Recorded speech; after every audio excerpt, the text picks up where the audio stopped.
All right, so that was the main event. Izzy wins, defeats his foe, Marvin Vettori. Let's go to the co-main now. What a moment, DC. A true feel-good moment. You got these two guys who had this Fight of the Year contender. If not for Zhang Weili and Joanna Jędrzejczyk in March of last year, they are the Fight of the Year. Figueiredo, in many people's eyes, including myself, the Fighter of the Year. They meet again 6 months later. Moreno, the babyface. Arizona loves the guy. Potential to be the first Mexican-born champion in UFC history, and the fight almost never happened because Figueiredo comes in with 40 seconds left on Friday morning to weigh in, and that to me was a warning sign that this isn't going to go well. And then, of course, it did not go well. He loses via rear naked choke to Brandon Moreno. There is a Mexican-born champion. The UFC has been searching for the past 10, 11 years for a Mexican-born champion, and much respect to your guy, Cain Velasquez, but Mexican-American, this man born in Mexico, proud resident of Tijuana, Mexico, and most importantly, DC, incredible personality, so likable, fun style, what a story, cut from the UFC 3 years ago, an afterthought on Tough, works his way back, is an avid Lego builder and loves Funko dolls. Like the guy's like just kind of like a geeky, smiley, happy-go-lucky character, and he does that to one of the best fighters, to the Fighter of the Year last year. I mean, this is one of the true feel-good moments that we've seen in the UFC as of late. Absolutely. You know, the first time I saw him fight, I said, hey, this kid kind of looks like McLovin from that Superbad. And it took off, right? And I was like, but he can fight. And then he was just always the nicest kid. And every time I would see him at the Apex, right, since the last fight, he was always so certain that he would beat Deiveson Figueiredo. So every time I would see him, I'd go, hey, champ, how's it going? Are you going to win the belt? He's like, oh, no problem, DC. I promise you, I got this one. I'm going to win, I promise you. And so I'm like, okay. He's very confident. And then the fight starts. And he's going forward. And his jab looks tremendous. His boxing looks tremendous. Look, you knew that with the culture of boxing down in Mexico, him living there in Tijuana, Eric Morales is from Tijuana. Those guys train and they learn at such a young age, and you knew he could box. But to take Figueiredo down, submit him in the way that he did, unbelievable. And then the post-fight presser, I mean, the way the crowd was popping for every word that he said. Then he speaks Spanish. It seemed like he hit every single mark that you needed in order to propel yourself to the very next level. And we've seen this in boxing, Ariel. We've seen a Mexican guy with a championship become a global superstar. And I believe that that can happen for Brandon Moreno. It was fantastic. So huge for the UFC. Like I said, they've been looking for this guy for a very long time, and who would have thought it was him, right? Like we thought maybe Yair Rodriguez, Alexa Grasso. It's this guy who was an afterthought. I had the pleasure of going to a few of those UFC Mexico events. I know you were at a couple as well. Those are some of my favorite events to ever attend. The crowd there is great. The arena there is great. Such a shame that his next fight can't be there. Maybe the world, speeds up and they could go there sooner rather than later. But could you imagine a Brandon Moreno card, where he's the headliner in Mexico City or anywhere in Mexico? It would be truly something special and something that he deserves and the UFC deserves as well. And so, DC, I'm curious, though, because, flyweight is still somewhat in flux. It still blows my mind that they wanted to get rid of this division. I mean, wow, what a disaster that would have been. Look at the moments that they would have missed out on had they gotten rid of that division when they wanted to, with Cejudo and Figueiredo and now Brandon Moreno. Do you run it back for a third time right away between these two guys? Because there isn't a clear-cut number one contender at flyweight. Or do you let them go their separate ways, maybe one each, get a victory each if they can, and then you meet for the trilogy to make it bigger? I think that they run it back because of the history between the two. The only guy that could potentially get a title fight is Askarov, because he fought Moreno to a draw, I believe, and it was a very close, fun fight. But when you have what Figueiredo and Moreno have had, and you know how close it was the first time, and then you see Deiveson struggle so hard, so mightily to make the weight, and then get beaten the way that he did. What if he does it the right way this time?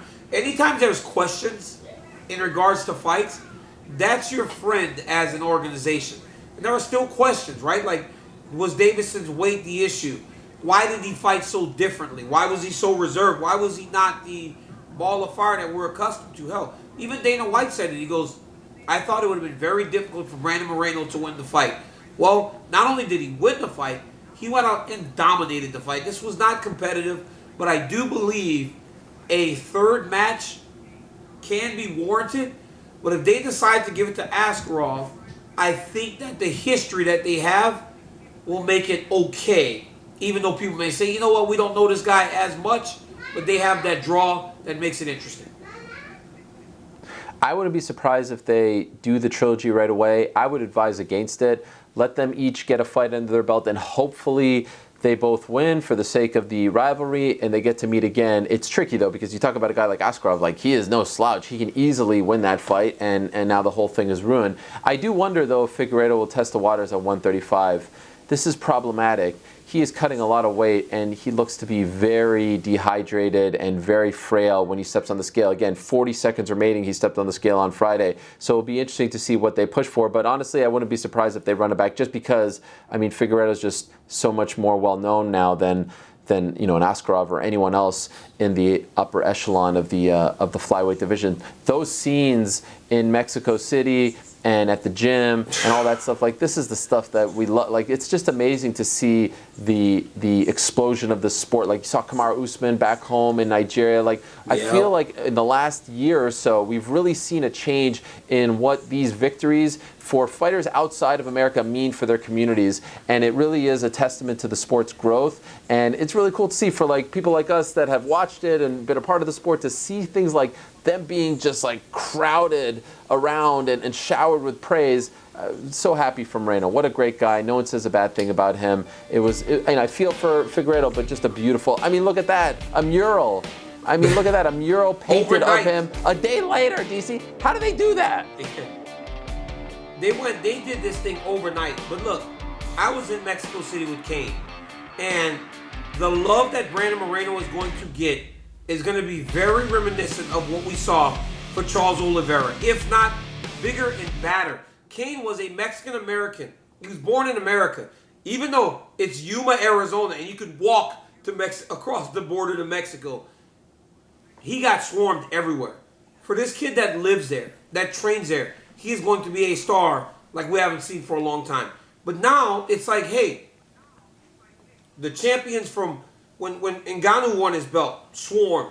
Usman goes back to Nigeria, crazy. We saw what happened for Oliveira. Now Figueiredo. Americans, we don't have many champions now. When these guys win titles, we have to applaud them and raise them up as these other countries are doing, because this is the absolute toughest sport in the world. And if you can become a champion in mixed martial arts, you should be applauded. And Ariel, even our friends up north, the great Canadians, they unveiled this beautiful statue of Georges St. Pierre. I mean, it is. Yes. These guys are fighting in the most dangerous, daunting sport in the world. Hold them up high, Americans. I know we love basketball and football, but you got to applaud these gentlemen for what they do inside that octagon. I mean, you pick up a big win over Stipe Miocic, you're like, you get a little sign on your door, congratulations, you get a king cake, maybe if you're lucky, at your doorstep, and that's it. Like, can we show some love for these Americans, for God's sakes? What's wrong with you guys? A little passion, a little patriotism. It goes a long way. In any event, DC, we have to take a quick time out here and tell everyone about our good friends over at Manscaped. And I have a good feeling that our sponsors this week are going to come through and give you what you want, if you know what I'm saying. Are you looking for the perfect Father's Day gift? Happy early Father's Day to you, my man. This important PSA is brought to you by our good friends over at Manscaped.com. The Manscaped engineering team has confirmed that they have successfully created the Lawnmower 4.0 trimmer, which is now available for purchase in the United States and Canada. I have used it. It is good. I use it to trim my beard, I think. I don't know. It's telling me to say that. I actually don't have it yet, but I look forward to using it. The craftsmanship and details on the 4.0 are next level. I mean, why did they say that? They didn't even ask me if I've used it yet. Join over 2 million men worldwide who trust Manscaped with this exclusive offer for you. 20% off and free worldwide shipping with the code Ariel. ARIEL over at Manscaped.com. I'm embarrassed. Get 20% off and free shipping with the code Ariel, ARIEL at Manscaped.com. That's 20% off with free shipping at Manscaped.com. Please use the code Ariel. It's crazy because even on his way out, he sticks his nose up in the air. He used the code Ariel. And he used the code Ariel, A-I-R-L, whatever name, however you spell your name. This dude, even on the way out, you stick your nose up in the air and you shrug your shoulders. You do your little 1,000,000 follower dance. I mean, look at, there it is. I mean, you just do it all, even as you pull the curtain. I mean, come on, Ariel. Come on, Ariel. Oh, man. Thanks for watching ESPN on YouTube. For live streaming, sports, and premium content, subscribe to ESPN+.